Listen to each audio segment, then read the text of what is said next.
Magandang araw mga ka-faith friends. Today's Gospel is according to St. Matthew, chapter 14, verse 22 to 36. Do not be afraid, yan ang sabi ni Jesus. Sa ating buhay, kasama ang ating pag-aalinlangan, kasama ang takot, at kasama ang madalas na hindi tayo nagtitiwala. Ito nga ba ay dahil sa natatakot lamang tayo?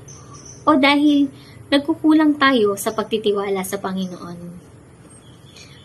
Tandaan po natin na may mga bagay tayong hindi nagagawa o nagiging sagabal sa atin dahil lang hindi tayo nagtitiwala sa Kanya o dahil nag-aalinlangan tayo na magagawa natin ito kahit alam naman natin sa sarili natin na kaya natin gawin.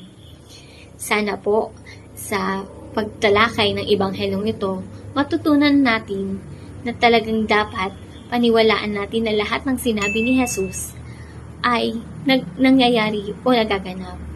Magtiwala po tayo na lahat ng sabihin ng Panginoon ay Kanyang ginagawa at magagawa.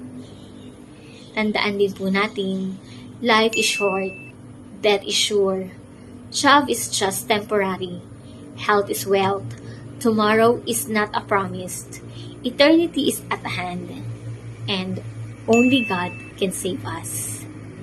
Kaya lahat po ng mga bagay na gagawin natin at lahat ng mga bagay na nangyayari sa atin, ipagpapasa Diyos po natin dahil dapat magtiwala po tayo sa Kanya. At para lagi po kayong updated sa ating mga Gospel Reflections, please do subscribe to our YouTube channel, faithbook.ph, or i-visit our download at mag-register sa www.faithbook.ph.